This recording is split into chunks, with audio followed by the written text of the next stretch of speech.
Oke, ini intronya ya. Halo Pai dan Fahrel di masa depan.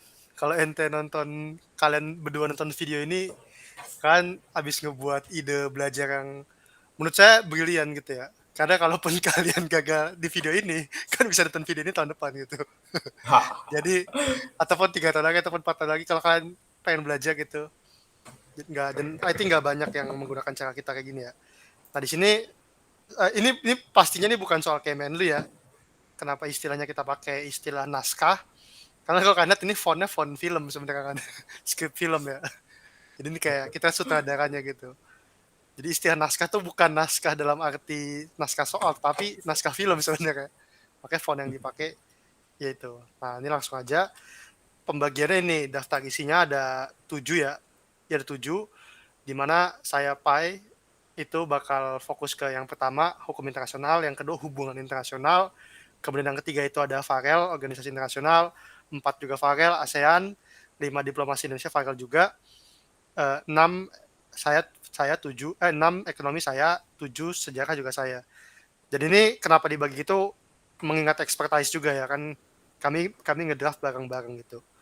Oke langsung saja nih kita cuman bakal baca cepet aja gitu ya, kita nggak biar apa mungkin penjelasan dikit-dikit tapi secara umum kita bakal bahas cepet aja ya. Ini udah kelihatan belum guys semuanya? Udah kelihatan belum segini? Lumayan, lumayan. Oke, segini Cukup, ya. cukup, cukup. Uh, Biar nanti 720p aja, takut pecah-pecah. Oke. Nah ya, Segini ya. segitu. Oke, yang pertama ini kita materinya tentang hukum internasional ya. Kenapa ditaruh hukum internasional pertama?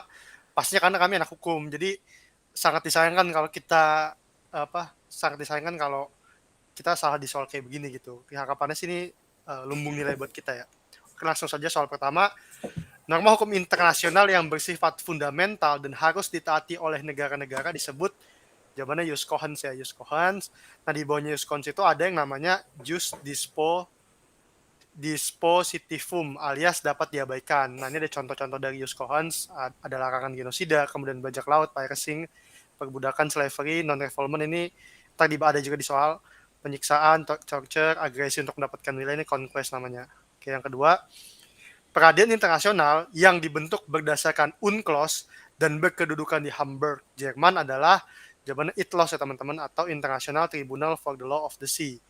Kemudian yang ketiga, tindakan sepihak atau unilateral suatu negara untuk mengakhiri kewajiban internasional tertentu disebut sebagai jawabannya abrogation ya. Kemudian yang keempat, diterimanya suatu proposal dalam perundingan internasional tanpa melalui proses pemungutan suara disebut acclamation, jawaban aklamasi bahasa Indonesia-nya. Kalau abrogation tadi saya nggak tahu sih bahasa Indonesia apa, abrogasi kali ya. Kemudian yang kelima, izin masuk ke suatu negara yang diberikan kepada warga negara asing sebagai bukti bahwa warga tersebut masuk dengan tujuan yang sah disebut admission. Kemudian yang keenam, Badan Bentukan UNCLOS 1982, United Nations Convention on the Law of the Sea, yang berwenang menentukan batas landas kontinen suatu negara adalah, jawabannya adalah CLCS atau Commission on the Limits of the Continental Shelf. Kemudian yang ketujuh, istilah berbahasa Latin untuk menyebut diplomat asing yang keberadaannya sudah tidak diterima oleh negara penerima adalah, jawabannya persona non grata. Yang kedelapan, menurut UNCLOS, sungai, kanal, dan teluk termasuk ke dalam kategori internal water, perairan dalam. Kemudian yang kesembilan, orang yang mengklaim dirinya sebagai pengungsi atau refugee, namun belum mendapatkan status resmi dari UNHCR adalah disebut asylum seeker ya teman-teman.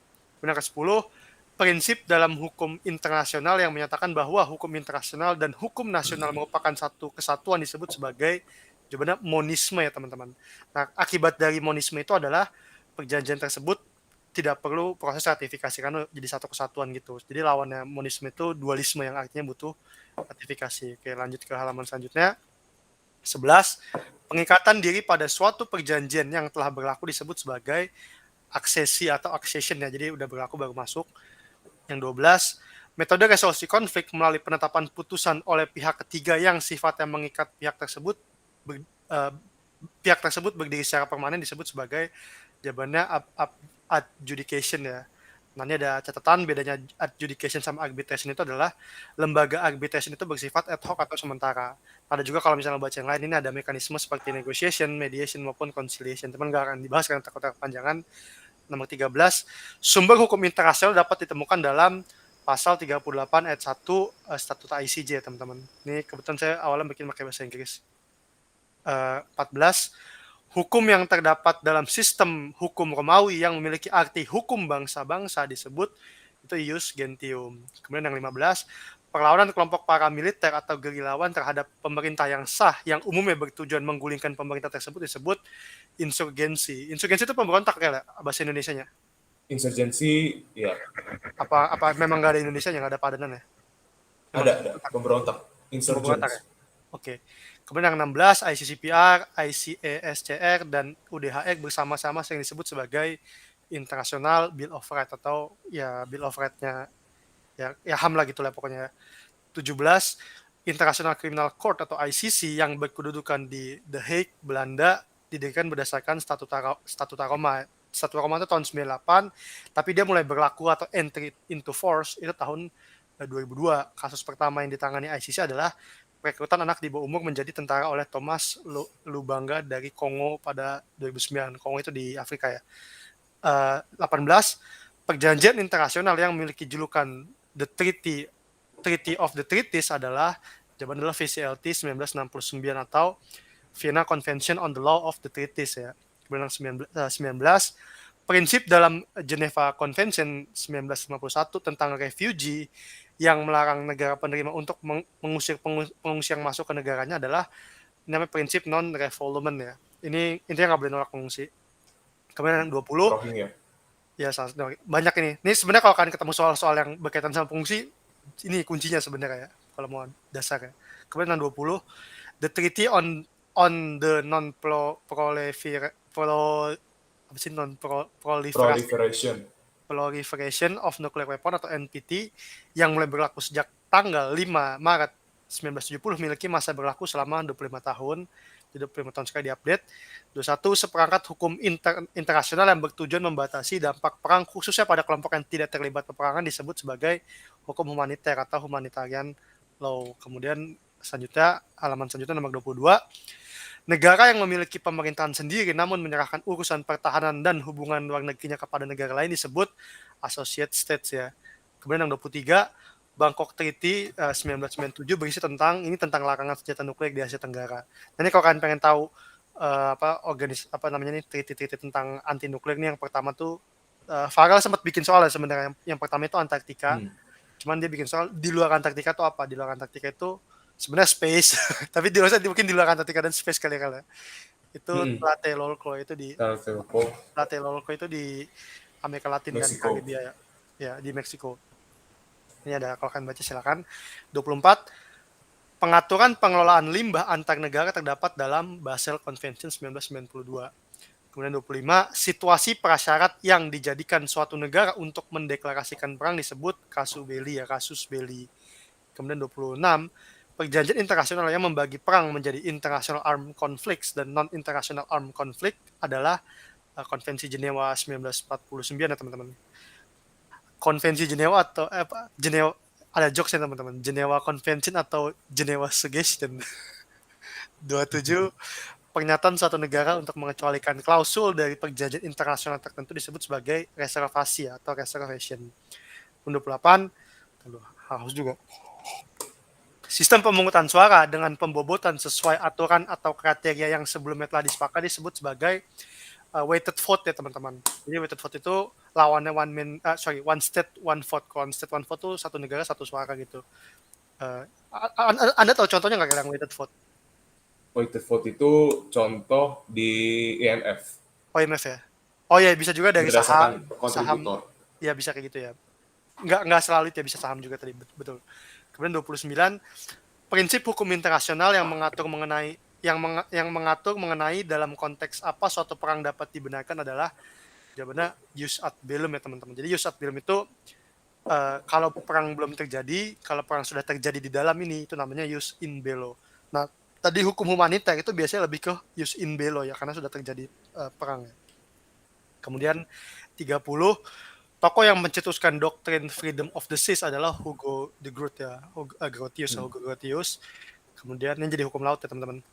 31, dokumen yang memberikan kewenangan delegasi untuk mewakili negara tersebut dalam perundingan internasional disebut sebagai full power. Full power itu maksudnya biasa kan nanda tanganin perjanjian internasional itu kan kalau nggak presiden atau ya pokoknya presiden atau menteri luar negeri. Menlu. Cuman kalau dia mendelegasikan ke orang lain, biasanya tuh orang tersebut dapat full power kayak. Tadi Fagel bikin soal juga soal ini, cuman saya masukin ke sini aja dah. 32, menurut UNCLOS 1982, contiguous zone memiliki jarak 24 mil dari garis pantai. Ini kan bener kan ya 24 mil dari garis pantai ya? 24. Zona kontinu. Ya, ini kalau kalian pengen tahu nih, kalau teritorial 12, zona kontinu 24, kemudian ini 200 ini, ZE 200. Ini ada gambarnya, silahkan dilihat dulu nih. 33, prinsip dalam GATT WTO yang menyatakan bahwa penurunan tarif kepada suatu negara harus ditetapkan juga kepada negara lain disebut sebagai MFN ya, atau Most Favorite Nation. Sebenarnya sih ada salah ini ya, ada salah naruh ya. Sebenarnya kan ini harusnya bisa kita masukin juga ke ekonomi sebenarnya. Cuman nggak apa-apa lah sini. 34, suatu area yang tidak menjadi wilayah teritorial negara manapun disebut sebagai res nullius. 35, hak individu yang melekat pada refugee maupun prisoner of war atau tahanan perang untuk kembali ke negara asal disebut sebagai repatriasi atau repatriation ya. Kemudian 36, instrumen yang dewasa ini bertujuan untuk melengkapi perjanjian induk baik sebagai penjelasan, tambahan maupun klausul perubahan disebut sebagai protokol ya teman-teman. Kemudian 37, prinsip utama hubungan antar negara yang merujuk pada penerapan asas timbal balik disebut sebagai resiprositas atau reciprocity. 38, sebelum berlakunya deklarasi Juanda secara unilateral yang kemudian diakui secara internasional melalui UNCLOS 82, rezim hukum yang mengatur pembagian wilayah laut Indonesia adalah TMZKO atau Territorial Zee en Maritiem Kringen Ordonnantie. Ini bahasa Belanda ya. Kemudian 39, deklarasi Juanda dicetuskan pada tahun 13 Desember 1957 dan dimuat dalam Undang-Undang Nomor 4 PRP. Ini apa tahu peraturan pemerintah? Saya nggak tahu apa nih PRP, mungkin Farel lebih tahu. 1960 ya. Ini deklarasi Juanda. Jadi kalau misalnya teman-teman ingat 57 Ada singkatannya. Ya 57 disahkan 3 tahun kemudian ya. Jadi hukum maksudnya, jadi undang-undang. Kemudian 40, dasar hukum pembentukan perjanjian internasional. Kalau ada chat. Oke. Dasar hukum pembentukan perjanjian internasional yang diatur menurut hukum nasional Indonesia yaitu berdasarkan ini ya, Undang-Undang Nomor 24 Tahun 2000 tentang Perjanjian Internasional. Ingat 24 2000 tentang PI gitu. 41, perjanjian internasional dapat terdiri dari berbagai bentuk. Bentuk-bentuk tersebut dapat berupa yang pertama agreement atau treaty, yang kedua MOU atau memorandum of understanding, dan yang ketiga letter of intent. Kemudian 42, komitmen suatu negara untuk membuat suatu perjanjian internasional yang lebih kuat terkait dengan suatu isu disebut sebagai letter of intent. Izin minum teman-teman. Kemudian pada dasarnya yang berhak menandatangani perjanjian internasional adalah presiden dan menteri luar negeri. Tadi ya kalau dia ngasih ke orang lain, kita dapat full power si orang delegasi tersebut gitu ya. Kemudian 44, tahap-tahap pembentukan perjanjian internasional adalah yang pertama penjajakan, kemudian perundingan, kemudian perumusan, penerimaan, kemudian penandatanganan, kemudian ratifikasi, dan yang terakhir review mechanism. 45, bentuk dari tahap review mechanism perjanjian internasional disebut sebagai, jawabannya adalah MONEF ya teman-teman, atau Monitoring and Evaluation. Nah, pada tahapan MONEF, Menlu akan melaporkan kepada Presiden terkait implementasi dari suatu perjanjian internasional tersebut tadi yang udah ditandatangani tadi. Kemudian 46, tindakan menginventaris atau mendokumentasikan suatu perjanjian internasional disebut deposit. Kemudian 47, berlakunya suatu perjanjian internasional tidak serta-merta bersama dengan waktu penandatangannya. Nah, berlakunya perjanjian internasional disebut sebagai entry into force ya. Kemudian 48, persetujuan yang ditunjukkan dengan sikap diam atau tidak memberikan respon dalam satu persidangan disebut sebagai acquisition ya. Saya nggak tahu ini bacanya apa acquisition ya, acquisition kali ya bacanya. Atau acquiescence, nggak tahu lah bacanya apa nih ya. Silakan dicek sendiri nih. 49 SWOT ini bacanya apa nih? 48 ya? Acquiescence.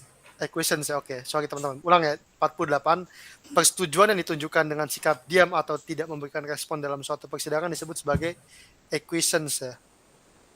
Kemarin 49. Tadi saya bacanya akuisisi salah, sorry. 49 suatu kebiasaan yang dilakukan sesuai dengan kewajiban hukum yang ada adalah pengertian dari opinio juris ya. 50 udah 20% baca kita. Rebus sixtantibus merupakan prinsip yang berarti suatu perjanjian dinyatakan tidak dapat dilaksanakan karena perubahan fundamental kondisi yang menjadi dasar pelaksanaan suatu perjanjian. Ini ada catatan ya teman-teman di soal ini. Catatan adalah prinsip ini merupakan pengecualian dari asas Pacta Sunt Servanda. Pacta Sunt Servanda intinya kan perjanjian internasional harus ada Dihormati. Ya dihormati dan ya dihormati lah. Bisa ada potensi keluar dari soal tuh setahu saya. Cuman kita nggak bikin Pacta Sunt Servanda kayak sayang sekali. Padahal mungkin kita nggak mikir terlalu easy kali ya. 51 prinsip keadilan yang digunakan dalam sengketa internasional ketika tidak ditemukan juga ketentuan yang tepat dalam hukum publik internasional disebut sebagai equitable principles. Ini di hukum bisnis juga ada nih. 52 teori HLA Hart yang menyatakan bahwa penerimaan secara umum terhadap suatu tindakan dalam menilai benar tidaknya suatu tindakan disebut sebagai social norm teori. 53 ini soal hukum yang internasional terakhir. Argumentasi Austin. Sebenarnya satu lagi guys, tapi saya hapus satunya. Argumentasi Austin bahwa pada dasarnya suatu hukum berasal dari entitas yang memiliki kedaulatan tertinggi dan karenanya hukum internasional hanyalah sebuah positive morality disebut common theory of law. Common ya, bukan common, common. Jadi itu hukum internasional. Nih soalnya buatan Farhan ya. Sekarang kita ngomongin hubungan internasional. Langsung saja. 54 filsuf Jerman yang sering dianggap sebagai bapak teori liberalisme dalam studi hubungan internasional adalah jawaban Immanuel Kant. Kemudian 55 istilah dalam konteks teori world system untuk menyebut negara-negara miskin yang menjadi objek eksploitasi negara kaya adalah periferi ya teman-teman, pinggiran. Nah negara kayanya itu disebut core, inti. 56 garis demarkasi yang digunakan oleh RRT atau Republik Rakyat Tiongkok untuk mengklaim wilayah Laut Cina Selatan disebut Nendashland, 9 garis putus-putus. Kemudian 57 kondisi di mana keuntungan seseorang tidak dapat didapatkan selain dengan cara merugikan orang lain disebut sebagai, itu jawabannya zero sum game ya teman-teman. 58 saat ini dua negara yang memiliki status sebagai permanent observer PBB adalah Palestina dan Vatikan. Nah ada catatan dulu Swiss itu pernah jadi observer juga, cuman tahun 2002 sampai 2002 dia jadi anggota tetap full member gitu ya. Kemudian 59 upaya diplomatik yang tidak dilakukan melalui jalur normal dengan tujuan menjaga kerahasiaan disebut sebagai, itu jawabannya back channel ya, jalur belakang. Nah kalau dari back channel, front channel, jalur depan. Kemudian 60 konsep negara bangsa atau nation state lahir setelah ditandatangani perjanjian damai untuk mengakhiri perang 30 tahun yang dimulai tahun 1618 sampai 1648 yang bernama Perjanjian Westphalia. Ini cukup penting juga teman-teman, karena kalau kita bicara kedaulatan biasanya nyebutnya Westphalian sovereignty, kedaulatan. Ini asal usul kedaulatan tuh dari sini teman-teman, konsep kedaulatan yang teman-teman pahami hari ini gitu. 61 konsep dalam teori realisme mengenai kondisi kekacauan yang timbul dalam hubungan internasional akibat tidak adanya otoritas tertinggi disebut sebagai anarki ya teman-teman. 62 konsep yang percaya bahwa negara-negara termotivasi untuk saling bekerja sama agar mereka sama-sama mendapat keuntungan disebut sebagai absolute gains. Jadi mereka kerjasama supaya sama-sama untung. Nah lawannya tuh relative gain. Jadi satu untung bisa satu untung bisa satu rugi gitu ya. Dia ada mirip sama zero sum game tadi ya. Kemudian 63 teori hubungan internasional yang bersumber pada pemikiran Thucydides, Machiavelli dan Hans Morgenthau adalah realisme ya. Ini ada contoh unsur-unsur dari realisme ini teman-teman bisa baca sendiri ya. Kemudian 64 kebijakan membiarkan lawan mendapatkan apa yang dia inginkan untuk mencegah pecahnya konflik yang lebih besar disebut sebagai appeasement. Ini contohnya ini teman-teman pada waktu Nazi Perang Dunia Kedua. Ya, Perang Dunia Kedua waktu Nazi caplok Cekoslovakia itu Perdana Menteri Inggris Neville Chamberlain itu ngizinin sebenarnya buat nyaplok supaya pikiran daripada pecah konflik yang lebih besar mending caplok aja gitu. Ternyata pecah juga ya. 65 konsep teori realisme yang membagi-bagi kekuatan suatu negara agar tidak ada yang mendominasi yang lain disebut balance of power. Balance of power. Ini basic lah di HI ini. 66 proses disintegrasi suatu negara atau wilayah bermulti etnis disebut sebagai balkanization. Balkanization itu 1900 awal kali ya kalau nggak salah. Kenapa? Apa balkanization itu tahun berapa ya? Balkanization ya ini pasca Yugoslavia runtuh Nah, 1991. tapi sebenarnya istilah itu nggak dari situ kayak saya bisa juga mikir itu awalnya, tapi ternyata kalau nggak salah tuh waktu Turki ini sebenarnya merdeka dari Ottoman sebenarnya setahu saya. Oh Meskipun iya. dia istilahnya dipakai lagi istilah Yugoslavia, cuman bisa dibaca kan. Hmm. 67 konsep yang merujuk kepada kebijakan suatu negara untuk menjalin kerjasama dengan negara lain agar menghindari ancaman negara besar tersebut adalah bandwagoning ya. Jadi bandwagoning itu ikut-ikutan supaya nggak kena masalah, ikutin yang kuat aja. Nah lawannya bandwagoning itu balancing ya. Jadi dia berusaha nyamain kekuatan gitu daripada ikut-ikutan. Kemudian 68 strategi pembangunan dan penyebarluasan ekonomi oleh Tiongkok sejak 2013 dalam bentuk penanaman modal adalah jawabannya BRI ya, Belt and Road Initiative. Obor. 69 permasalahan yang tidak dapat diselesaikan hanya oleh satu negara disebut sebagai kolektif dilema. Kemudian 70 pemikir hubungan internasional yang memperkenalkan konsep hard power, soft power dan smart power adalah Joseph Nye ya. Joseph Nye. 71 konsep dalam teori realisme yang didasarkan pada asumsi tindakan suatu negara untuk meningkatkan kekuatan militer dapat dianggap sebagai ancaman oleh negara lain disebut security dilemma. Ini maksudnya gini ya, kalau kamu pengen naikin kekuatan militermu tapi negara tetanggamu juga takut, jadi dia juga akan ningkatin, jadi berpotensi menimbulkan arm race atau perlombaan bersenjata ya. Kemudian 72 sistem yang memungkinkan pemberlakuan tarif lebih rendah bagi negara-negara berkembang disebut sebagai GSP ya, Generalized System of Preference. Ini Indonesia waktu itu sempat dicabut ya dari Amerika ya GSP ini. Cuman Iya.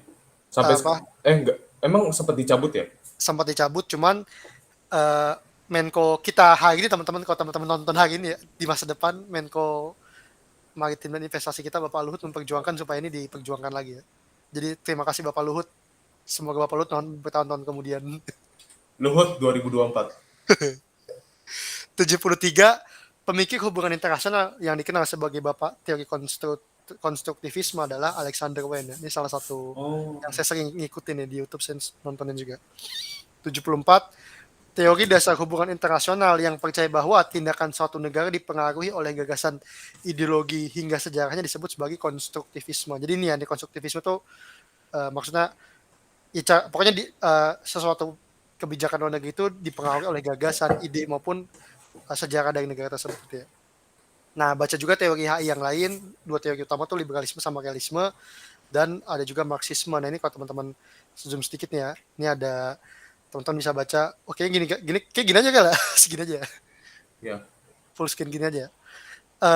Ini teman-teman ini ya, tabelnya. Kebijakan Australia untuk memindahkan para pencari suaka ke negara-negara di Kepulauan Pasifik adalah Pacific Solution. Ini kalau nggak salah, gue baru tahu. ini penting nih ya. Nggak, Ya. saya nggak boleh nyebut, tapi ini penting, pokoknya ini penting. 76 pergerakan kekuatan militer dalam bentuk latihan perang dengan tujuan mengintimidasi lawan disebut gunboat diplomasi. Seingat saya ini soal terakhir dari yang HI, coba kita cek ya. Nah, ini organisasi internasional, silahkan mulai dari Farel. Oke, gue lanjut di sini. Organisasi internasional, markas besar UNESCO terletak di wilayah Paris, Ile-de-France. Itu di Prancis, masuk ke dalam perwakilannya Indonesia. Jadi satu perwakilan, ada beberapa kota, Prancis salah satunya, Paris, dan kemudian ada London juga sebagai contoh. Kalau London itu IMO ya, Paris. Ya, Satu Paris untuk UNESCO, satu lagi di London untuk IMO. Lanjut, bisa 78, markas besar Dewan HAM PBB berada di wilayah Geneva, Switzerland. Jadi PBB itu punya 4 kantor ya, satu New York, satu Jenewa, satu lagi di Austria di Wiener. Sorry, berarti ada 3. Nah, yang Dewan HAM itu adanya di Jenewa. Terus organisasi internasional yang anggotanya terdiri dari negara-negara Melanesia adalah Melanesian Spearhead Group. Indonesia udah masuk jadi anggota sejak tahun 2015. Strategi Pacific Elevation kita. Terus pembentukan APEC yang diinisiasi oleh PM Australia Bob Hawke didirikan 1989 bulan November di Canberra. Nah itu pembentukannya APEC ya. Kemudian bisa dicari juga Bogor Principle. Sama terakhir Putrajaya Principle 2040. Terus 81 Sekretariat APEC berkedudukan di wilayah Singapura. Organisasi yang dibentuk Donald Trump pada 2017 untuk mempromosikan agenda kebijakannya yang mendahulukan kepentingan negaranya adalah America First ya. Ini sangat amat terkenal. KTT pertama gerakan non-blok dilaksanakan di Beograd, ibu kotanya Yugoslavia, sekarang Serbia, September tahun 1961. Terus negara yang tergabung dalam Fakta Pertahanan ANZUS, ya jelas Australia, New Zealand, dan United States. Terus markas African Union terletak di wilayahnya Addis Abeba, Ibu Republik Ethiopia. Markas besar World Food Program berada di wilayah Roma, Italia. Terus IAEA yang resmi dibentuk Juli 1957 memiliki kantor pusat di kota Wina, Austria. Ini IAEA ya, yang Ntar lu berurusan kan ya, ulama Iran. ini biar pembaca menonton dulu nih kalau mau dapet info lain nih. Daya, Oh itu silakan kota-kotanya ya. silakan di pause ya. Lanjut ya. Istilah yang sering digunakan untuk menyebut pasukan pemilihan perdamaian PBB yang merujuk pada warna penutup kepala pasukan tersebut adalah istilahnya Blue Berets ya. Operasinya namanya PKO, Peacekeeping Operation. Ada 4 jenisnya, nanti bisa cari teman-teman. Salah satunya troops ya. Sekretaris Jenderal pertama PBB adalah Tredveli, itu diplomat dari Norwegia. Itu sekjen pertama, 1945 berarti ya. Iya kayaknya. Terus 1945 ya berarti. Sekretariat OKI, Organisasi Negara-Negara Islam yang dibentuknya di Rabat tahun 1969, itu di wilayah apa? Ayo, Jeddah, Arab Saudi. Pinter. Terus organisasi beranggotakan negara-negara pesisir Samudra Hindia yang dibentuk Maret 1997 adalah Indian Ocean Rim Association atau IORA. Nah, ini kantornya adanya di Mauritius, kota Ebene. Terus negara yang tergabung ke BRICS adalah ya Brazil, Rusia, India, Cina, Afrika Selatan. Ini Jim O'Neill ya, istilahnya dia. Ada beberapa istilah lainnya, BRICS yang paling terkenal. Terus negara yang tergabung dalam D8, nah ini lumayan nih. Indonesia, Malaysia, Mesir, Bangladesh, Turki, Pakistan, Nigeria, dan Iran. 8 perak apa logonya kayak 8 mutiara gitu ya.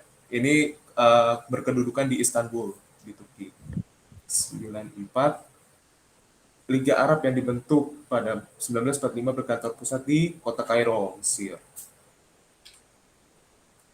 Nah, ini adalah main bodies-nya PBB ya, Six Principal Organ. Nah, organ PBB yang tergabung dalam Six Principal Organ dan memiliki tugas untuk memastikan bahwa wilayah perwalian dikelola demi kepentingan terbaik penduduknya adalah United Nations Trusteeship Council. Nah, ini principal organ yang udah nganggur sekarang ya. Sejak terakhir apa yang lepas? Palau. 94 tahun 94 terakhir kerja. Palau bukan sih? Apa Palau, Mikronesia? betul. Palau Palau ya. ya. Tahun 94 guys. Ini yang lainnya Oke, bisa di pause ya. bisa di pause. Nah, Fakta Pertahanan beranggotakan Uni Eropa dan negara Uni, sekutunya di so- Eropa Tengah dan Eropa Uni Timur. Soviet, Uni Soviet sorry. Tadi ente ngomongnya Uni Uni Eropa. Soviet. Oh ya, oh iya. Itu musuhnya apa? Komunis bah. Ayo, namanya Fakta Warsawa. Lawannya siapa? Lawannya Cina sekarang. Nggak ada deh. Lawannya Lawannya, NATO. ya, Pendirian Uni Eropa didasarkan kepada Treaty of Maastricht tahun 1992. 92 ya? ya. Ini catatan nih. Oke. Perjanjian Paris 1951 mendirikan Komunitas Batubara. Pokoknya dia Perjanjian Paris jadi ECSC, jadi Masyarakat Ekonomi Eropa EEC 1965, terakhir menjadi Komunitas Eropa di 1992 ini ya. Ya, ini bisa dibaca European nih. Community. Badan utama PBB yang mengkoordinasi badan-badan khusus lainnya adalah ECOSOC. Emang Specialized Agency di bawah ECOSOC ya? Iya, jadi contohnya kalau teman-teman tercek itu bisa kayak WHO, FAO, apa yang macam-macam tadi, UNESCO segala macam itu di bawahnya dikoordinasikan. Ini coba nih kalau kita mau ngecek nih Oh, ya. Ada bacanya ECOSOC di sini. Responsible for cooperating between sorry. Nih, coordinates and cooperate between the UN numerous specialized agency. oh, sebagian besar specialized agency di bawah ini ya berarti. Ada 15 kalau nggak salah di bawah dia. Oke, Yang kece-kece lah yang kalian pernah dengar. oke. Pergantian di ATT menjadi WTO terjadi di 1994 pada ini dia baru gue bahas. Uruguay Round. Ini berubahnya ya. Selain Uruguay Round, perubahan ini didasari juga ada namanya Dunsel Draft. Jadi dua dokumen. Terus 100, Bank Sentral Eropa berfungsi mengatur nilai tukar mata uang euro berpusat di wilayah Frankfurt, Jerman. Ini karena dia Oke, salah satu pusat keuangan Eropa juga ya. pusat keuangan Eropa ya, Frankfurt.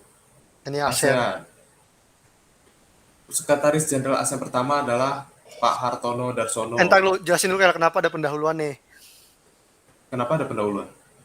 Kenapa ada pendahuluan? Karena di sini isunya kada banyak. Jadi kalau entar teman-teman baca langsung tuh kayak kada pusing kalau kita nggak pecah-pecah. Paling nggak teman-teman paham, oh di pendahuluan kita akan fokus ke hal umumnya ASEAN, entar ada khusus-khususnya juga gitu. Oh, Di pendahuluan ya. Pak Harto. Pokoknya ingat aja namanya Harto ya, sama-sama kayak presidennya Harto. Oh, Harto. tapi dia tragis tau nggak? Dia Apa? dia dia tuh di kalau nggak salah dicopot sebelum waktunya ya, karena dipenjara dia. Dia salah satu kingmaker, Korupsi. bukan salah satu, dia tuh salah satu kingmakernya Pak Harto, cuman ntar dibuang lah, maksudnya bisa lah. Jangan terlalu banyak bahasa itu. Tapi kita Oh, diskusikan di luar ya, mengenai dia kasihan juga. oke. Saat ini Sekjen ASEAN dipegang oleh Brunei, sedangkan pemegang jabatan Sekjen sebelumnya dan sesudah periode sebelumnya Vietnam, selanjutnya Indonesia, kita 2023. Moto ASEAN adalah One Vision, One Identity, One Community. Satu visi, satu identitas, satu komunitas. Sekretaris ASEAN saat ini adalah Lim Chok Hoi, itu dari Brunei. Namanya doang ya, Tiongkok, aslinya Brunei. Gedung baru Sekretariat ASEAN diresmikan di ulang tahunnya ASEAN, 8 Agustus 2019. Tadi saya Nah, lewat ya. piagam ASEAN, apa? Tadi saya lewat. Oh, piagam ASEAN, ASEAN Charter ditandatangani pada tanggal, nah ini bukan dokumen lama ya, justru baru-baru ini, 20 November 2007. Kenapa? Karena ini langkah ASEAN untuk menuju ke model komunitas kayak Uni Eropa, disusun sama 10 Prominent Group, EPG. Nanti teman-teman bisa cari. Berarti ini ya, Lembaga, jangan sampai ketukar sama Bangkok Declaration ya. Kadang-kadang orang ya ngiranya jangan tuh. Oh iya ya, bisa ketukeran sama Bangkok. Nah, Bangkok Declaration itu beda ya, itu founding document ya. Beda sama piagam ASEAN. Lanjut, lembaga pengambil keputusan tertinggi di ASEAN adalah, of course, ASEAN Summit. Terus, dalam menjalankan tupoksi, ASEAN dibagi menjadi beberapa badan sektoral yang disebut Dewan Masyarakat. Dewan Masyarakat terdiri tiga berdasarkan Bali Concord 2, yaitu Community Council Politik Keamanan, Ekonomi, dan Sosial Budaya. Tiga pilar ASEAN disepakati dalam Bali Concord 2 yang tadi gue singgung, 7 Oktober tahun 2003. Di antara Colombo Plan, Seattle, ASEAN, ASA, dan Brunei Malaysia Indonesia Komite, nama organisasi yang menaungi beberapa negara Asia Tenggara sebelum ASEAN berdiri adalah ASA, Association of Southeast Asia. Itu cuma beberapa negara. Piagam ASEAN dirancang oleh 10 orang terpilih. Nah, tadi yang gua singgung tuh, namanya ASEAN Eminent Person Groups. Nah, yang mewakili dari setiap negara anggota. Kalau wakil dari Indonesia siapa? Ya, itu Ali Alatas, menunya zaman Pak Habibie. Pak Gus Dur, sorry. sorry. Sel- Selanjutnya, negara terakhir yang bergabung ke ASEAN adalah Kamboja, 30 April 1999. Meskipun dia udah lama ya, dari 95 ke 97 gitu, udah apply. Saat ini yang masih apply adalah Timor Leste, yang nggak kunjung diterima. Ini ada lagi Terus, soalnya. negara yang berada dalam status negara peninjau observer states adalah Papua Nugini dan Timor Leste. Nah, tadi gue singgung tuh. Watapri, wakil tetap RI untuk ASEAN saat ini adalah MI Dery Aman. Pak Dery Aman ya. Setelah kelima founding father, negara yang bergabung sebagai anggota ke-6 ASEAN adalah Brunei Darussalam, anggota pertama di luar founding father. Oh ya kan, 6 Yang orang ini suka apa? disebut sebagai ini ya, ASEAN 6. Jadi mereka ini juga kebetulan founding father AFTA, teman-teman. Jadi AFTA itu namanya ASEAN 6, founding father plus Brunei. Setelahnya itu ASEAN 4, sisanya yang AFTA kan 92 ya kalau nggak salah ya. Oh, jadi AFTA itu foundingnya 5 A- founding ASEAN plus Brunei ya? Pas Ya, banget ya? makanya disebut ASEAN 6 sama ASEAN 4 ada itunya. Oke. Terus yang merupakan bentuk dari prinsip ASEAN Way adalah non-interference, informalitas, pengambilan konsensus, penekanan kerjasama, dan mengutamakan penyelesaian konflik secara damai. Ini dikultiminasi dalam pasal 2 ASEAN Charter. Prinsip dasar ASEAN adalah penghormatan terhadap kebebasan kemerdekaan, hak untuk eksis dan bebas dari intervensi luar, prinsip non-intervensi, penyelesaian secara damai, menghindari penggunaan kekerasan, dan kerjasama dengan efektif. Ini lagi-lagi ada di pasal 2 ASEAN Charter. Terus ASEAN Outlook on Indo-Pacific, menarik nih, disepakati dalam KTT ASEAN ke-34 di Bangkok pada tanggal 23 Juni 2019. Nah, ini kita salah kemarin, Bre. Juni ternyata. Mau Gue Juni, Juni, anjir. gue Juni. Gue Juli, anjir. Kayak Black. Biarin dah. Komisi ASEAN yang berfokus kepada kerjasama hak asasi manusia dengan badan-badan ASEAN dan mitra eksternal dibentuk pada 2009 adalah ICHR, yaitu ASEAN Komisi ASEAN antar pemerintah terhadap hak asasi manusia, dan ini sifatnya rekomendasi ya, badan konsultatif. Lembaga ASEAN yang bertugas mengkoordinasi bantuan kemanusiaan dan manajemen bantuan bencana alam adalah AHA Center. Itu lembaga ada di Jakarta. Nah, sementara 121 bagian dari tim respon cepat tanggap, tim lapangan ASEAN dalam keadaan kebencanaan adalah ERAT, ASEAN Emergency Response and Assessment Team. Lembaga ini tim khusus di dalam AHA. Terus dokumen yang disepakati negara anggota ASEAN mengenai kerjasama penanganan bencana alam adalah AATMER. Pokoknya ingat aja AMER dah namanya. Nah, ini singkatannya nih. Baca kan. Agreement on Disaster Management and Emergency Response. AMER, Tadi AMER. tadi kalau AHA apa ya? AHA itu lembaga koordinator. Singkat Isinya sing, BNPT dunia. BNPB dunia. Dunia singkatan Asia Tenggara. singkatannya? ASEAN on Humanitarian Assistance Oke. Center, Coba tahu ini. lembaga. Eratnya itu tim di dalamnya, tim yang cepat tanggap. Terus terkait konflik di Myanmar, respon ASEAN yang disepakati dalam KTT luar biasa di bawah pimpinan Brunei adalah 5 point consensus disepakati bulan April tahun 2021 di Jakarta. Nggak Nanti dilaksanakan ya? isinya bisa enggak dilaksanakan. Nggak dilaksanakan. Tidak dilaksanakan. Mantap, terima kasih Myanmar. Tahun Terima depan kasih jadi Min Aung Hlaing. tahun depan jadi soal berarti. Apakah Myanmar melaksanakan? Iya atau tidak? Usulan Indonesia dalam Songcha ASEAN di Yogyakarta yang bertujuan meningkatkan sense of identity ASEAN sebagai suatu identitas adalah The Narrative of ASEAN Identity. Oke, belum terlalu hangat isunya. Target ASEAN sebagai kawasan yang terintegrasi, damai, dan stabil yang disahkan di Kuala Lumpur pada 22 November 2015 tercantum dalam dokumen ASEAN Community Vision 2025. Target yang ingin dicapai dalam tahun 2020 sebagai komunitas yang damai dan mencapai kemakmuran bersama tercantum dalam ASEAN Vision 2020. 4 pilar masyarakat ekonomi ASEAN adalah, of course, pasar produksi berbasis tunggal, kawasan ekonomi berdaya, dengan daya saing tinggi, pembangunan ekonomi berkeadilan, dan kawasan terintegrasi ekonomi global. MEA 2015 yang berlaku saat ini dilanjutkan dengan target di tahun titik-titik 2025, yaitu masyarakat ekonomi ASEAN tahun 2025. Pokoknya lanjutan pilar yang 2015 adalah 2025 ya, mau ekonomi, mau sosial politik. Terus 129, perjanjian antara negara ASEAN yang memfasilitasi perdagangan barang bernama A3, ASEAN Trade in Goods Agreement. Sedangkan kalau perjanjian serupa tapi bidangnya jasa adalah ATISA, ASEAN Trade in Service Agreement. Lanjut, 131, perjanjian yang dibentuk tahun 1992 dengan tujuan membentuk kawasan perdagangan bebas di antara negara-negara ASEAN adalah AFTA, ASEAN Free Trade Area.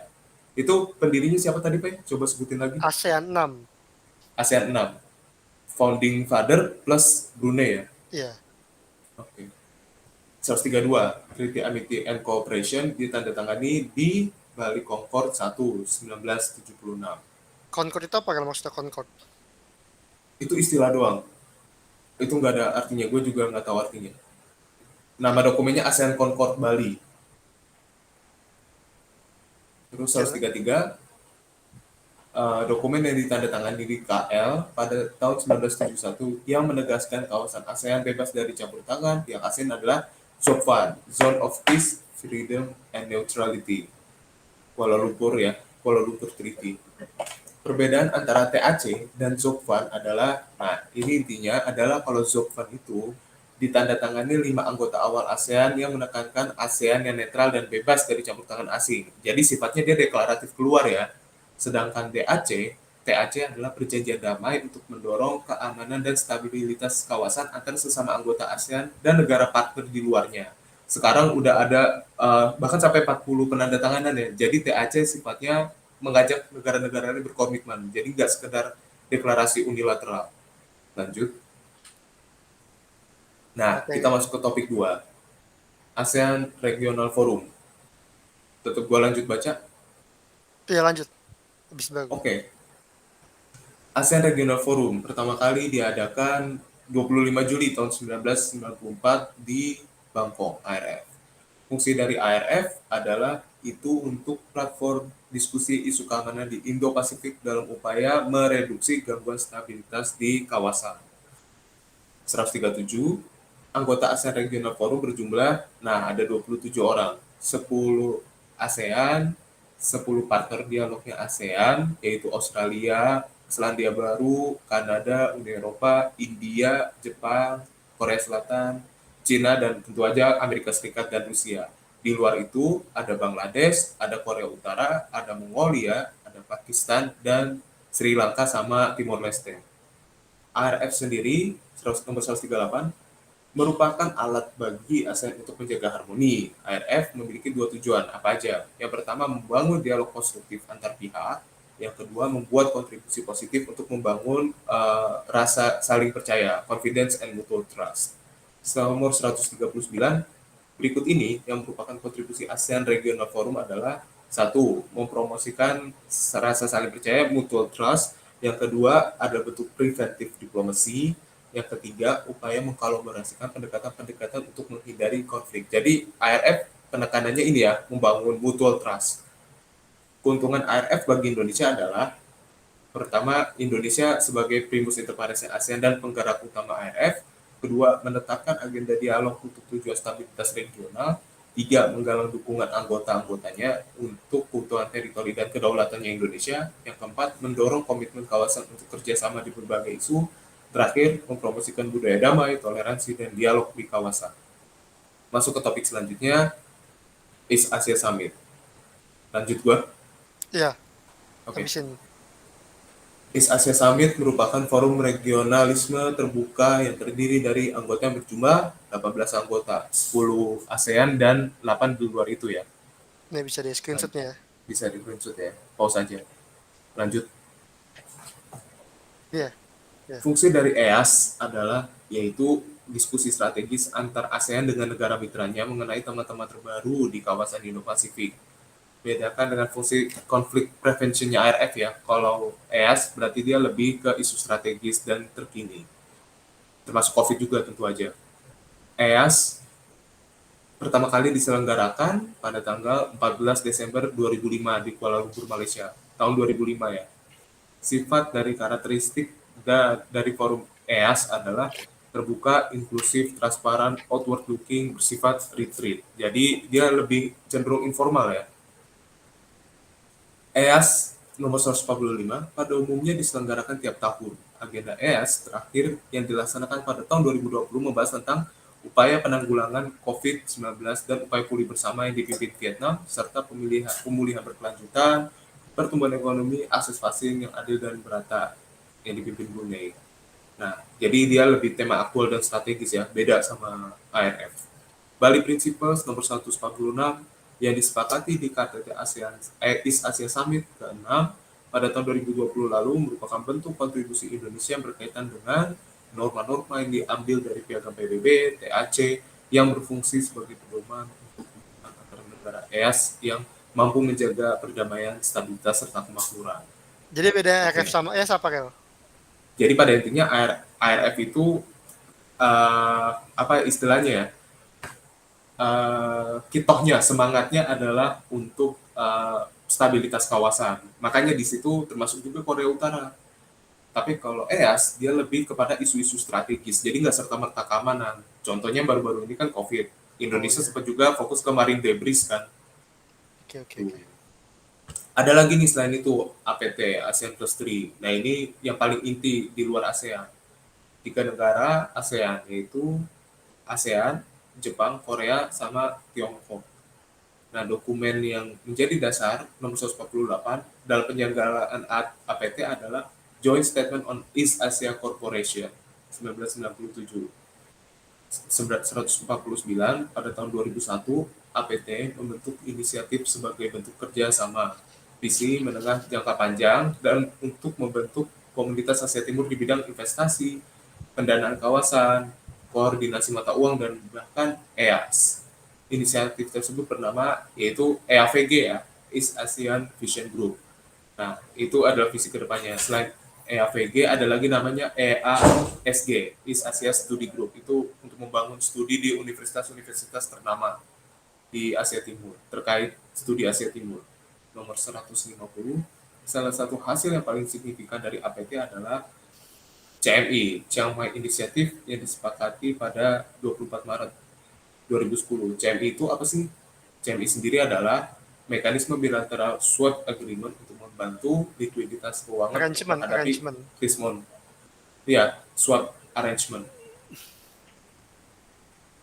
Terakhir. 151 selain CMI, APT juga diarahkan dalam pembentukan inisiatif lainnya, antara lain ASEAN Connectivity, kajian ELFTA, Comprehensive Economic Partnership di East Asia Summit. Berarti ini ELFTA. intinya ASEAN Plus 3 apa nih? Intinya ASEAN Plus 3 itu sebenarnya dia core-nya bre dibanding APT dan APT dibandingkan ARF dan tadi apa satu lagi EAS, dia Yes. lebih dulu ada.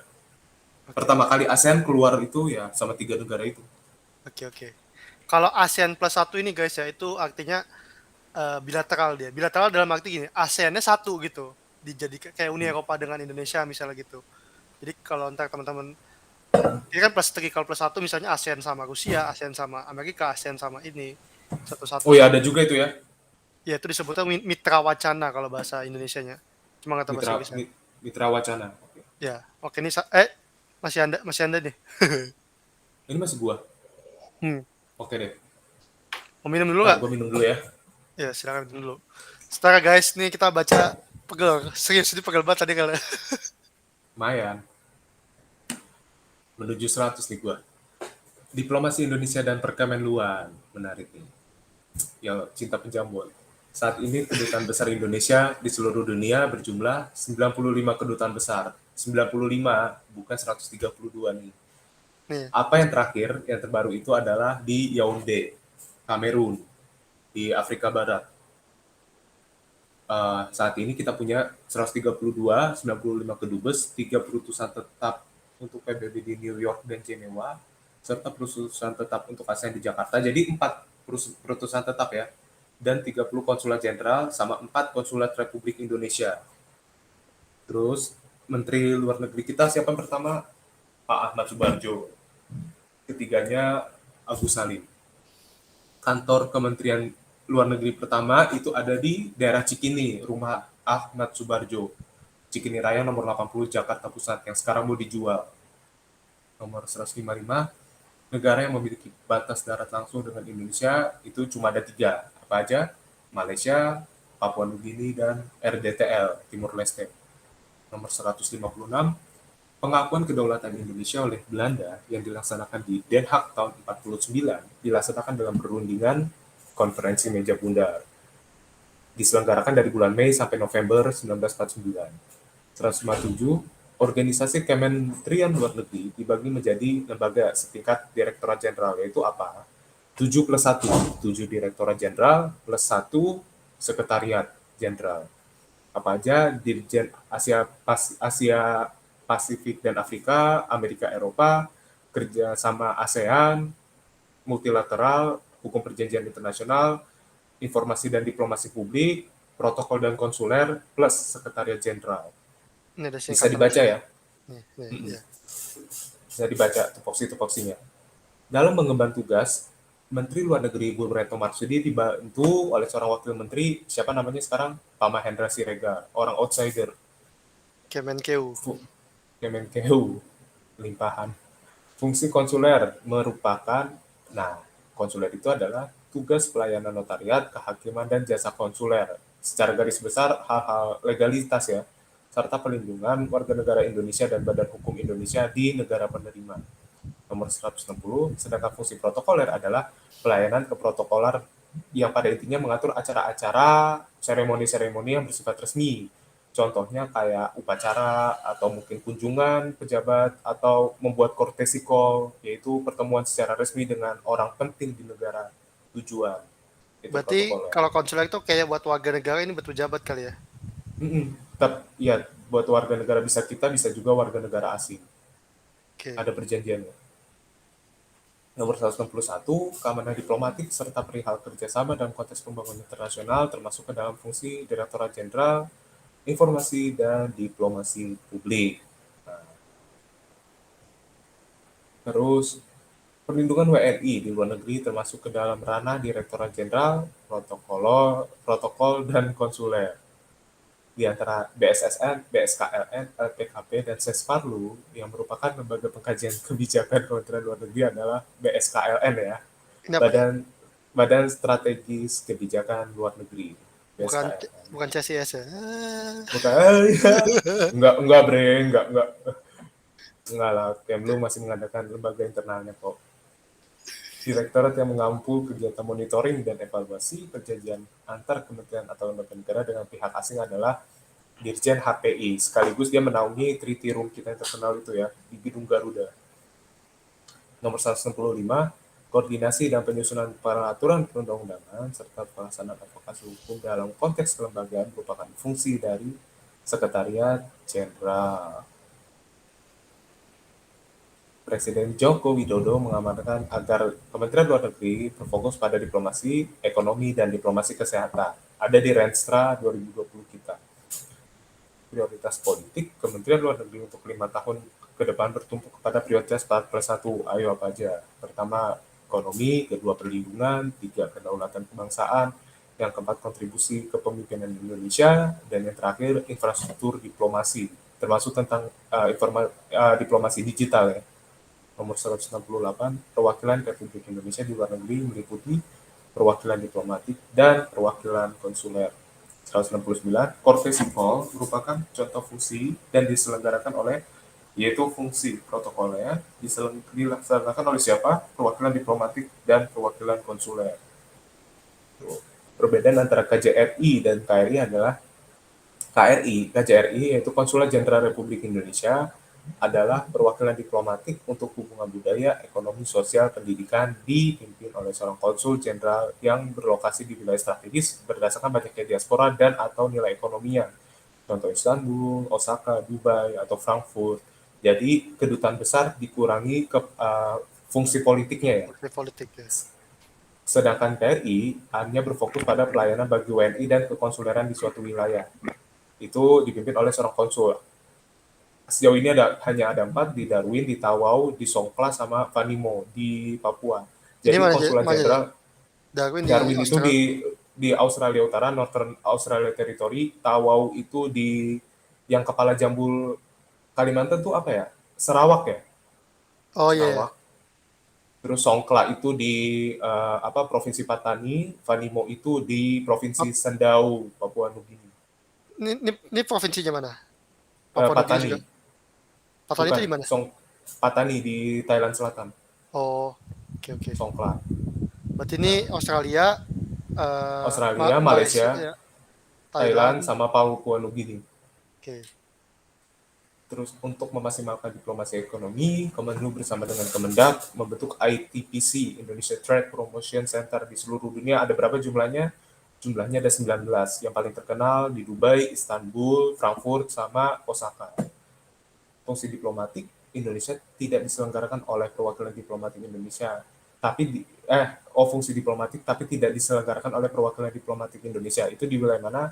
Yaitu di Taipei, karena oleh KDEI. Karena KDEI juga berperan sebagai de facto embassy. Itu di bawah Kadin kalau nggak salah ya. Iya di bawah Kadin. Di bawah Kadin. Jadi benar-benar tidak ada lembaga negara secara formal. Koleksi tertua di Treaty Room Kementerian Luar Negeri adalah Perjanjian Persahabatan Indonesia-Suriah tahun 1947. Kantor perwakilan diplomatik pertama Indonesia berada di Singapura. Setelah itu ada di Bangkok sama Mumbai ya, Indonesian Office. Misi diplomatik pertama pemerintah RI dilaksanakan pada tahun apa dan dengan tujuan apa? Yaitu tahun April 1946 di Hogevelde, itu di Den Haag, dipimpin Pak Mr. Suwandi. Tujuannya untuk berunding dengan sekutu. Misi diplomatik resmi pertama oleh Kemenlu adalah yaitu perundingan Linggarjati 25 Maret 1947. Indonesia bergabung dengan PBB pada tanggal berapa? 28 September 1950 sebagai anggota ke-60. Keluarnya Menteri kapan? keluarnya gua lupa. 60-an ya. Gue lupa juga 6 60-an. konfrontasi kan 62 63 dah. Konfrontasi kan. Oh ya, konfrontasi. Karena ini ya, Malaysia jadi Dewan Keamanan. Iya, tidak tetap. Tidak tetap. Menteri Luar Negeri dengan masa jabatan terpendek adalah Pak Wilopo, cuma 26 hari, nggak nyampe sebulan. Negara yang pertama kali membuka perwakilan diplomatik setelah penyerangan kedaulatan oleh Belanda adalah Amerika Serikat. Negara yang pertama kali mengakui kemerdekaan Indonesia adalah Mesir. Saat awal kemerdekaan, kantor urusan Indonesia menjadi de facto perwakilan diplomatik berada di wilayah mana aja? Singapura, Bangkok, dan New Delhi. 182, paradigma politik luar negeri Indonesia pertama kali termaktub dalam Mendayung di Antara Dua Karang, dan sejatinya merupakan pidato Muhammad Hatta yang diutarakan pada kesempatan apa? Yaitu di tanggal 2 September 1948 di kota Yogyakarta di hadapan Badan Pekerja KNIP, Badan Pekerja Komite Nasional Pusat Indonesia. Ini jadi DPR guys. Ini badan pekerja itu jadi Ya. DPR. Cikal bakalnya DPR. Nambah perjanjian yang memungkinkan Indonesia untuk membuka misi diplomatik secara resmi sebagai sebuah negara serta melibatkan pihak negara ketiga dalam menyelesaikan konflik dengan Belanda adalah Perjanjian Linggarjati. Karena Indonesia berada vis-a-vis dengan Belanda ya. Iya. Perjanjian Linggarjati ditandatangani oleh kedua negara pada tanggal 25 Maret 1947. Secara garis besar, Perjanjian Linggarjati berisi tentang Belanda secara de facto mengakui RI yang meliputi Sumatera, Jawa, dan Madura dan meninggalkan Indonesia selambat-lambatnya 1 Januari 1949 dan keduanya sepakat membentuk Republik Indonesia Serikat. 186, garis Van Mook diatur dalam perjanjian apa? Yaitu perjanjian Renville. 187, perjanjian Renville berlangsung dan ditandatangani pada tanggal 8 Desember 1947 sampai 17 Januari 1948 dan ditandatanganinya di tanggal 17 Januari 1948 itu. Secara garis besar, perjanjian Renville berisi tentang yaitu Belanda hanya mengakui Jawa Tengah, Yogyakarta, Sumatera yang sebagian, juga disepakati garis demarkasi RI dan daerah pendudukan Belanda. Juga TNI harus ditarik mundur dari daerah-daerah kantongnya di Jawa Barat dan Jatim. Ini yang terkenal ya, yang pasukan di Ponorogo keluar itu. Prajurit Siliwangi, sorry. Secara garis besar, perjanjian Umroyan berisi tentang apa? Yaitu Angkatan Bersenjata Indonesia menghentikan aktivitas gerilya, kedua belah pihak menghadiri KMB, Angkatan Bersenjata Belanda membebaskan semua tahanan dan menghentikan operasi militer. Nomor 190, delegasi yang hadir di KMB adalah yaitu Indonesia diwakili Pak Bung Hatta, Rum, sama Supomo, kedua oleh Belanda yaitu Van Marseveen, ketiga BFO ini para pengkhianat diwakili oleh Sultan Hamid II, terakhir oleh UNCI, United Nations Commission on Indonesia, itu Mr. Critchley, diplomat Inggris. Konferensi meja bundar langsung pada tanggal 23 Agustus sampai 2 November 1949. Oh sorry, larat, bukan dari Mei ya, dari Agustus. Raja Belanda William Alexander secara resmi meminta maaf atas kekerasan yang terjadi di era mempertahankan kemerdekaan pada tanggal 10 Maret 2020. Selain Jakarta, terdapat kota lain yang dipilih sebagai markas organisasi internasional yang diikuti Indonesia. Nah, pilihannya Surabaya, Semarang, Denpasar, Medan, Makassar, dan Manado. Kota mana yang terdapat sekretariat organisasi internasional? Ternyata di kota Manado, yaitu organisasi BIMP EAGA. Out of nowhere ya, bikinnya di Manado. Ini Itu, nama singkatannya ya. ya itu, nama singkatannya. Brunei Darussalam, Indonesia, Malaysia, Filipina, East Asian Growth. Ini kenapa ya kira-kira di Manado ya? Apakah di tengah kali ya? Di tengah dari Kenapa? semuanya. Kenapa dipilihnya Manado ya? Tengahnya semua kali. Karena masuk itu kan strategi Indonesia. Jadi kalau di Indonesia Barat ada IMT GTA, yang Indonesia Malaysia Thailand, yang untuk Indonesia Timurnya ada BIMP EAGA. Oh, oke oke oke. Mungkin banyak cewek cantik makanya dipilih Manado. Ini kayak terakhir nih kan. Fungsi penghubung dan pemantauan pemerintah dengan komunitas Afrika Barat, ECOWAS masuk dalam kewenangan KBRI Abuja di Nigeria. ECOWAS itu isinya negara-negara Afrika Barat ya. Jadi Uganda, Rwanda itu tidak masuk ya. Oke, ini saya. Terima kasih Farel. Sadaqallahul lazim. Bismillah saya. Tadi saya kira saya bakal lebih banyak by the way teman-teman. Tapi ternyata kayaknya sama dah, sekitar 120-an, 120-an, 110. Mungkin beda 10 atau 20 lah. Not big deal. Oke, sekarang kita bakal bahas ekonomi. Semoga kita apakah akan keluar atau enggak. 195, pemikiran ekonomi yang percaya bahwa kekayaan suatu negara dihitung berdasarkan jumlah emas yang dimilikinya disebut merkantilisme ya.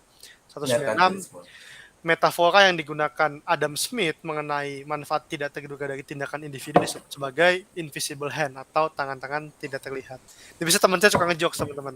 Kalau di ngejokesnya gini, bukan rezeki udah ada yang ngatur, tapi invisible hand udah ada yang ngatur. Gitu. Rezeki udah yang ngatur siapa? Invisible hand. 197, kebijakan ekonomi suatu negara yang berusaha memenuhi kebutuhan secara mandiri atau self-sufficiency disebut autarki. Ini mungkin berdikari kali ya.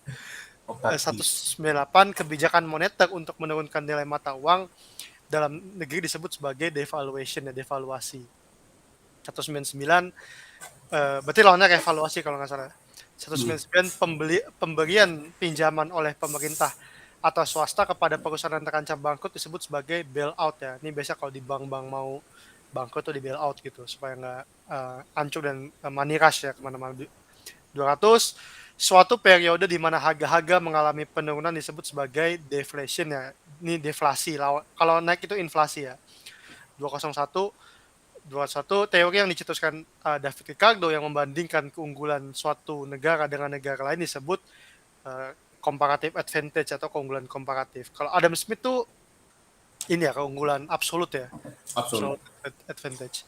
202, industri yang baru dirintis dan belum mampu bersaing dengan industri serupa sehingga masih membutuhkan bantuan pemerintah disebut sebagai infant industry. Ini bahasa Indonesia apa? Infant industry. Infant itu industri bocil.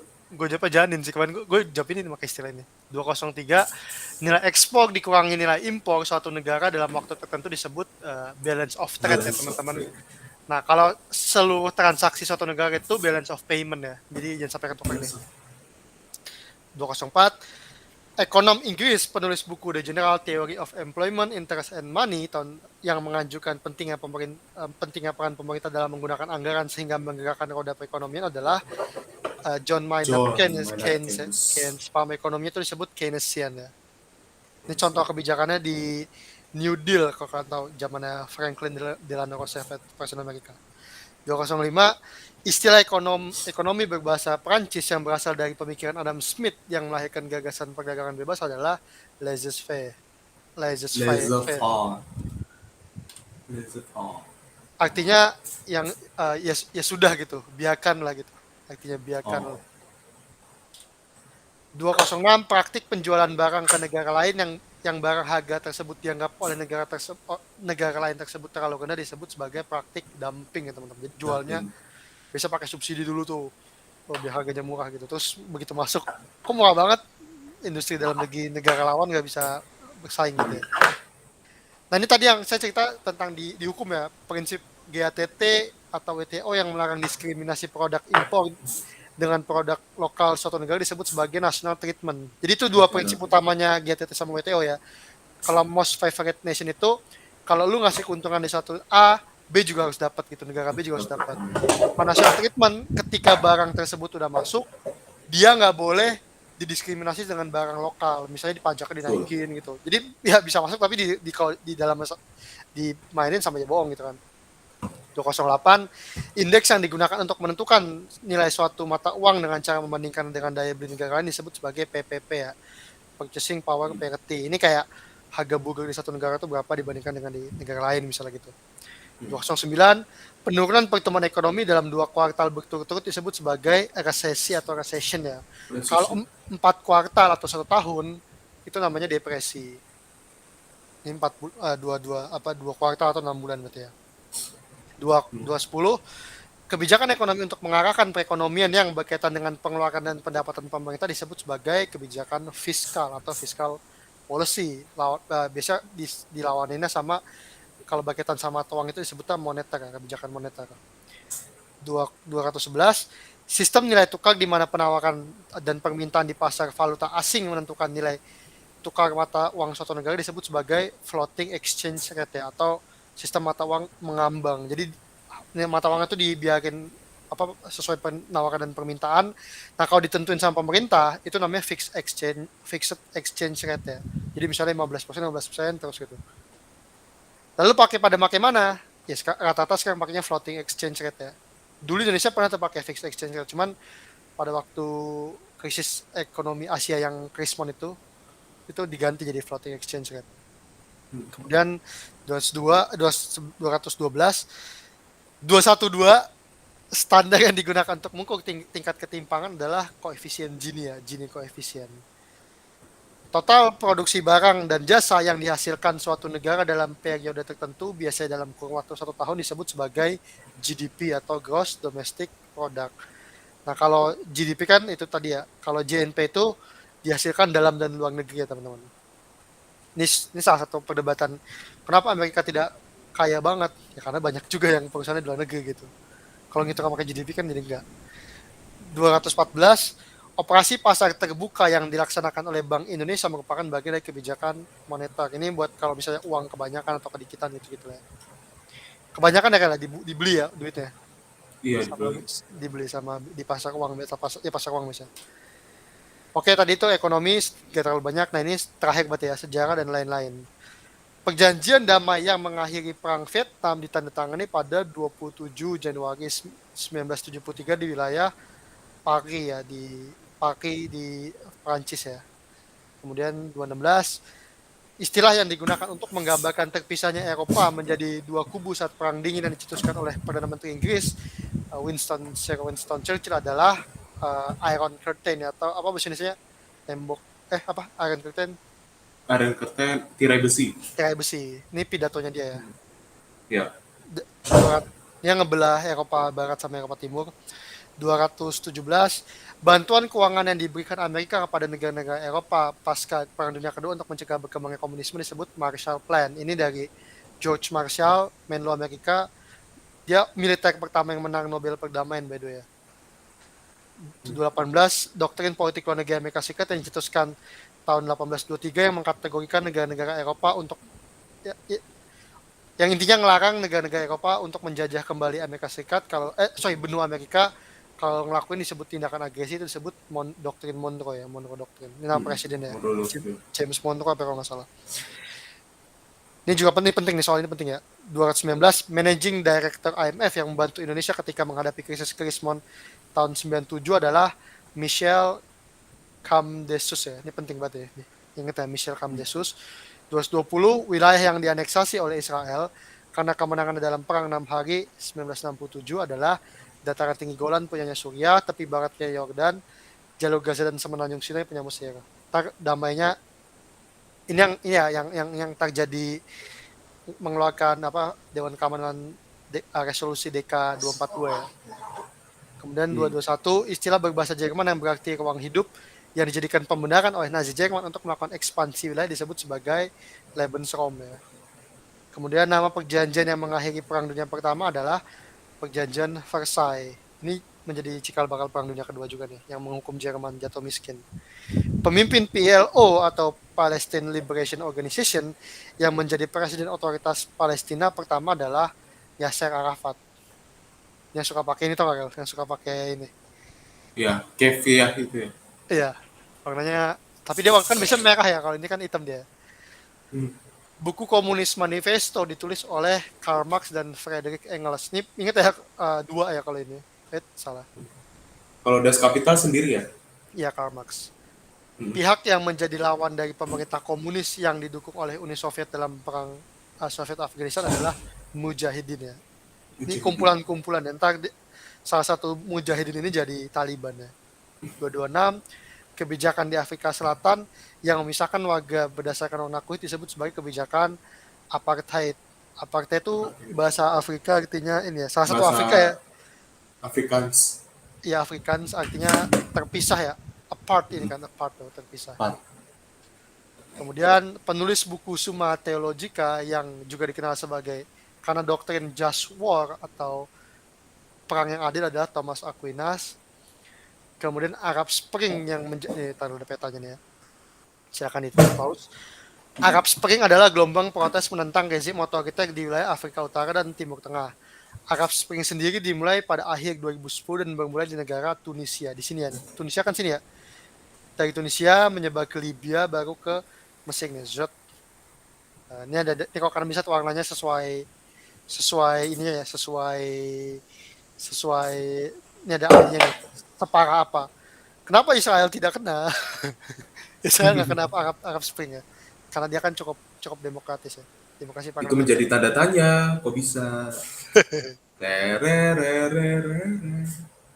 Faksi yang dipimpin oleh Vladimir Lenin selama revolusi Rusia bernama Bolshevik ya. Bolshevik artinya mayoritas, ngelawannya Menshevik ya. Minoritas. Laporan yang menghasilkan konsep pembagian utara dan selatan ditulis oleh komisi yang dipimpin oleh tokoh bernama William Brandt ya. Jadi kalau kalian tahu yang utara Rich North sama Poor South ya, utara kaya sama selatan miskin itu diciptakan oleh William Brandt dia mantan kanselir Jerman Barat ya. Kemudian tokoh Belanda yang jadi konsep utara selatan yang kita kenal hari ini ya. Tokoh Belanda yang mendirikan organisasi yang menjadi cikal bakal berdirinya PKI adalah Henk Snevely, yang dia orang Belanda nih. Buru apa namanya? Kereta gitulah. Krisis ekonomi yang melanda hampir seluruh dunia yang berlangsung sejak 1929 hingga Perang Dunia Kedua disebut sebagai The Great Depression, depresi besar. 232 Perjanjian Perdamaian Palestina Liberation Organization atau PLO dengan Israel yang bernama Oslo Accord ditandatangani pada 1993 di wilayah Washington DC, Amerika Serikat. Nah, jadi meskipun namanya Oslo itu di Norway, kalau nggak salah, apa Finland? Oslo, Norway. Oke, meskipun namanya Oslo, tapi ditandatanganinya di Washington DC ya.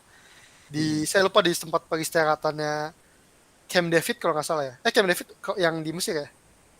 Camp David beda lagi. Oh ya. Camp David kan perdamaian. Oke. Berarti ini Washington DC ya, sorry. HDI atau Human Development Index yang mengukur tingkat pembangunan suatu negara disusun oleh UNDP atau United Nations Development Program. Yang suka positif bisa ke sini ya kerjanya. Kemudian kesepakatan yang bertujuan mengurangi ketegangan blok barat dan blok timur selama perang dingin adalah Helsinki Accords ya. Helsinki di mana kan? Di Finland ya? Di Finland. Itu tahun 1975. Kemudian pemikir politik asal Inggris yang menulis buku Leviathan atau Leviathan adalah Thomas Hobbes ya. Ini artinya monster laut nih. 237 Surat Menteri Luar Negeri Inggris yang menjanjikan pembentukan negara Yahudi di tanah Palestina adalah Balfour Declaration ya. Ini oleh Sir Arthur Balfour ya, yang ini menjadi asal-usul konflik Israel-Palestina nih. Kalau kalian pengen mempelajari konflik Israel-Palestina, paling nggak ada 3 teman-teman yang bisa kalian pelajari dari awal. Itu pertama ada Balfour Declaration, kemudian Sykes-Picot Ya dua itu deh, Sykes-Picot sama Balfour Declaration. Sama sebenarnya janji Inggris ke Perancis sih buat ngebagi Timur Tengah gitu. Tentang asal-usulnya dari situ tuh. 238 laporan Our Common Future tahun 1987 disusun oleh Brundtland Commission. Tadi tuh yang South and North itu punyanya Brand William Commission ya. Brandt. Ya William Brand. Nah, kalau ini Brundtland Commission ya. Kemudian perjanjian perdamaian antara Mesir dan Israel bernama ini Camp David nih, ini Camp David Accord tahun 1978. Camp David Accord itu kalau nggak salah Camp David itu nama tempat peristirahatan Presiden Amerika ya. Ini Ya, siapa nih? Zaman siapa nih? Zamannya ini ya, Jimmy Carter Camp ya. David, Jimmy gua Carter. lupa. Kayaknya ini deh. Yaitu yang Ya, nge-sex itu, yang berzina itu, bukan Jimmy Carter ini, karena bukan? kan 80 sih Reagan menang kan. Ya Jimmy Carter ini. Perang Korea 1950, Perang Korea 1950 sampai 1953 antara Korea Utara yang didukung oleh Uni Soviet dan Tiongkok melawan Korea Selatan yang didukung oleh Amerika Serikat dan pasukan PBB dimenangkan oleh nggak ada yang menang ya, stalemate ya. Nggak ada Ntar yang ditarik dalam. garis paralel 38 itu paralel 38. Ya suka nonton drama Korea mungkin tahu. 241 negara yang mendapatkan hadiah Nobel terbanyak adalah Amerika Serikat. Ini bisa dicek nih banyak banget nih. 398. Amerika Serikat. Berarti Asia paling banyak itu Jepang ya. Wow, the more I know. Kemudian 242 teori saat perang dingin yang percaya bahwa apabila suatu negara jatuh ke tangan komunis maka menyebar ke negara sekitarnya disebut dominate teori. Jadi jatuh satu nyebar ke semuanya gitu. Nah ini ditahan sama yang namanya containment ya, kebijakan containment. Kemudian, nah ini soalnya. Kebijakan non negara Amerika Serikat pada saat perang dingin yang bertujuan menahan penyebaran komunisme di seluruh dunia itu namanya containment atau penahanan. Nah kalau detente atau detente ini artinya bahasa Perancis artinya relaksasi ya. Containment itu zamannya Harry Truman, detente itu zamannya Richard Nixon. Nah kalau Kolbeck itu menggulingkan rezim-rezim pro komunis ini pada agresif nih, ini zamannya Ronald Reagan. Kemudian 242 area di Eropa yang menghapus segala paspor dan penghalang lainnya sehingga orang-orang dapat bebas bepergian selama berada dalam area tersebut disebut Schengen ya teman-teman. Schengen. Kemudian contoh negara terkenal yang dikategorikan sebagai negara dunia kedua atau second world adalah Uni Soviet dan Blok Timur ya. Karena kalau first world atau negara dunia pertama itu Amerika Serikat dan Blok Barat, dan third world itu biasanya ya GNB lah yang nggak ikut-ikutan. Makanya nah negara dunia kedua tuh jarang disebut ya teman-teman. Biasanya kan teman-teman nyebutnya negara dunia pertama sama negara dunia ketiga karena memang udah bisa dikatakan udah bubar gitu ya. Kemudian kebijakan Mikhail Gorbachev yang memiliki arti keterbukaan adalah glasnost ya. Jadi ini kayak demokratisasi juga tuh. Bisa pers segala macam gitu. Kemudian kalau perestroika itu artinya restrukturisasi ekonomi ya. Jadi kayak pengeluaran militer itu di-cut gitu-gitulah. Kemudian 247 kebijakan George W. Bush yang bertujuan memerangi organisasi teroris di seluruh dunia adalah War on Terror. Ini setelah 9/11 ya. Kemudian SDGs 2030 yang didirikan pada 2015 terdiri dari 17 poin. Kemudian camp pengungsian terbesar di dunia berlokasi di wilayah mana dan menampung apa itu di Cox's Bazar di Bangladesh yang menampung pengungsi Rohingya, Myanmar. Kemudian pulau yang menjadi tempat penahanan imigran gelap yang mencoba pergi ke Australia gitu kali ya. Itu adalah di Pulau Nauru ya. Jadi Nauru itu pulau sekaligus negara. Ya nggak ya? Ya. Ibu kota apa? Nauru juga. Nauru juga itu pulau buat ini aja coy, lari komplek itu kecil. Udah gitu sekaligus ya ke Indonesia ya. Pulau tempat pengungsi perang Vietnam di Indonesia adalah Pulau Galang. Ini di mana nih Pulau Galang? Mau tahu gue. Di Kepulauan Riau dekat Nandes Line. Oke, ini soal terakhir ya teman-teman. Oke deh, supaya nggak langsung lama-lama, mungkin segitu dulu ya. Ada pesan-pesan gak, Rel? Bismillah, semoga kita berdua diterima menjadi diplomat di CPNS tahun 2021 ini. Amin. Dan semoga di masa depan kita ini ya, kita ketawa-tawa mungkin nonton video ini. Justru kita ketawa-tawa. Iya, termasuk Oh yang mau iya anjir. Oh, pasti iya. yang kan gak ada yang ngemikirin Cakin ya kali ya. Terus kalau kan yang mau nyari topik obrolan nih lumayan loh, kita udah ngedraft 251 topik obrolan tentang ini kayak. Ini kita bisa bikin tensi ini loh, apa RPUL RPWL ya, ntar saya bikin nih. RPWL diplomasi ya. Iya, bisa nih kita. Nanti kalau kita mau deket-deket sama cewek, kita ngadain aja nih obrolan 251 ini. Cuman jangan di kamar diploma juga. Hancur Iya, rumah tangga, iya. iya. Nggak boleh juga anjir. Oke, segini dulu ya nih kita udahan dulu. Terima kasih teman-teman. Silakan ditonton ulang gitu ya. Ntar saya stop recording.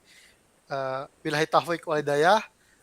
Eh, Wassalamualaikum warahmatullahi wabarakatuh. Shalom, Om Santi Waalaikumsalam Santi, warahmatullahi Om. wabarakatuh. Namo Buddhaya. Tadi apa tuh tadi? Ente tuh nyebut di awal tuh. Sadaqallahul azim. Terima kasih teman-teman. Sadaqallah.